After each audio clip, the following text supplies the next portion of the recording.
Interviews are tough.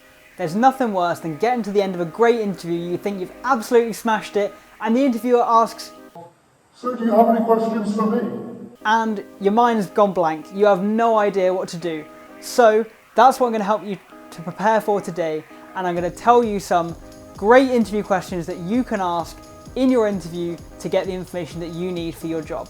These are questions that I've taken from my personal experience as well as a bit of research on the internet, so you can check out the article I use down below in the description. But without further ado, let's get into it.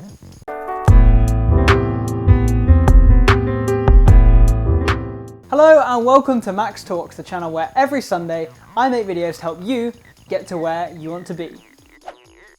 So with interview questions, don't forget that this is your opportunity to get information out of the company that you wouldn't be able to get any other way.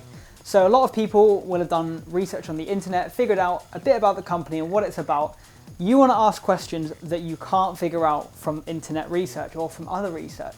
So a good first example of this, and this is my personal favorite question, what is the company culture like? This is a fantastic question because if you don't know what company culture means, it's essentially the vibe, if you will. It's the feel, what it's like. Does the company go out for Friday night drinks? Do they value kind of working really hard? Does everyone kind of finish on time? They probably wouldn't say like everyone finishes bang on 5, no one really cares about their work. But you get what I mean. If you ask about the company culture, it shows that you're interested in learning about that company and fitting into that company. Also, this is a fantastic question because it lets you find out if it's the sort of company that you want to work for. If you work in a big city like London or New York or Los Angeles, it's likely that you're going to have a pretty busy, hectic city life. Maybe if you go for like a Silicon Valley company, then they'll have like really trendy offices, they'll go out for work drinks, they'll have a proper social team.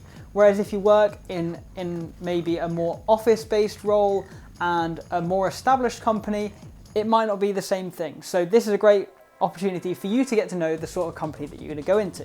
Number 2, how would an ideal candidate be expected to start off in this role? Again, this is a fantastic question because you get to figure out the sort of things that you need to do in order to impress and to get off on the right foot. Now, it goes without saying that at this point you would have reviewed the job description, you will have reviewed the person specification, you'll know about the company, but there might be some additional tips, tricks and tools here that you can use to kind of get yourself ahead. At the end of the day, you don't lose anything by asking this question. It is a simple one, but it's one that can help you get ahead of competition. Because if there's several people starting at a similar time and you're all doing similar roles, then you might have a slight advantage and a slight head start to impress sooner. And it could aid your progression in the long run.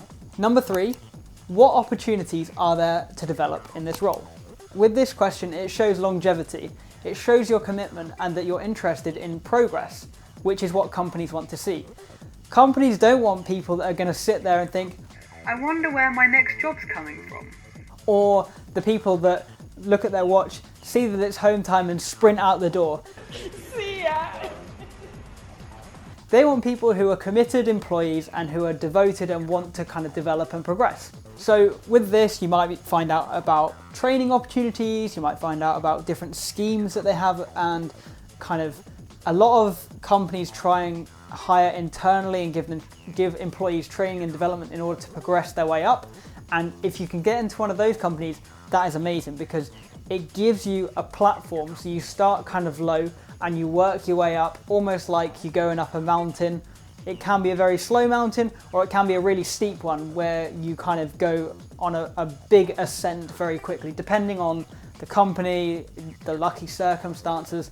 But by asking this question, it helps you to get an understanding of what the company does to upskill its employees and upskill you. Number 4, what type of person best fits in here? Similar to the company culture one, if you don't want to ask that or you think you might get a confusing answer, this could be a really easy way to kind of see exactly what the sort of person is that they're looking for. As an interview, you've got to think that the interviewer is looking for not only your skills, attributes and experiences that you have, but also your personality traits, how well that you would fit in with the team that you're going into and the company values and culture. By asking what type of person best fits in here, you're getting an insight into the attributes and the personality traits that are going to help you to fit in the best.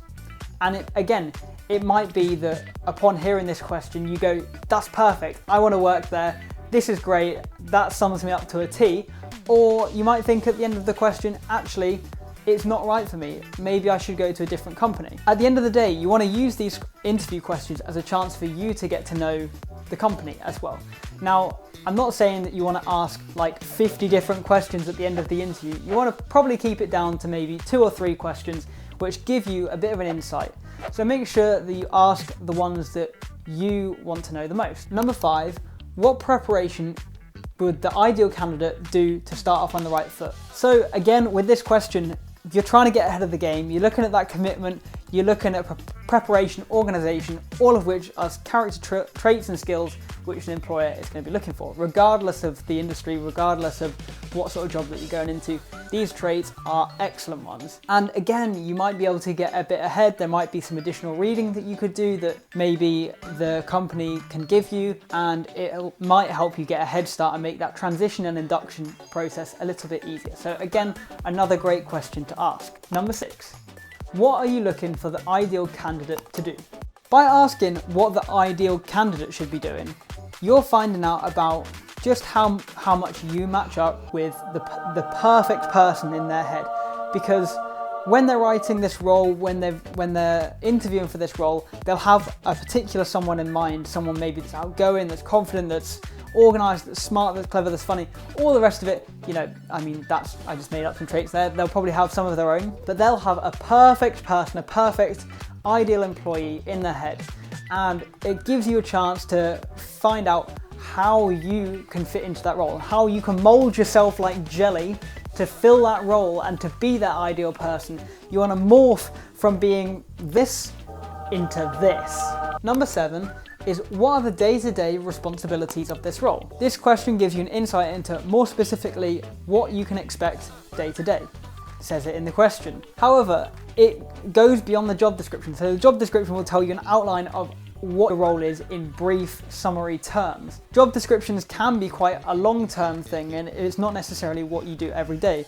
So this gives you a bit of a breakdown of the job description into some smaller, more manageable parts. It might be that they can't answer your question because quite often these interviews are done by the HR people, and occasionally you might not have someone from the team. So they may not be able to answer this question, but you should be kind of introduced to your interviewers, so you should know whether you can ask this question or not. But I think it's a really, really useful way to kind of get a head start and get an insight into what you can expect in this job role, because it might be that, again, you start off on the right foot and you figure out that this is exactly the sort of role that you thought it was, or it might be that you can't and that you're not so sure. And number 8, the last question, what do you enjoy about your job? Most likely they'll say something about the kind of values that are within the company, which is great because again, you'll learn a bit more about those. But you also might get a bit of a first-hand insight into what's to come. And again, that's going to help you in getting prepared for your induction. So with all of these questions, as I said earlier, you want to pick out maybe 2 or 3 that you want to ask. And don't forget that this is just a guide.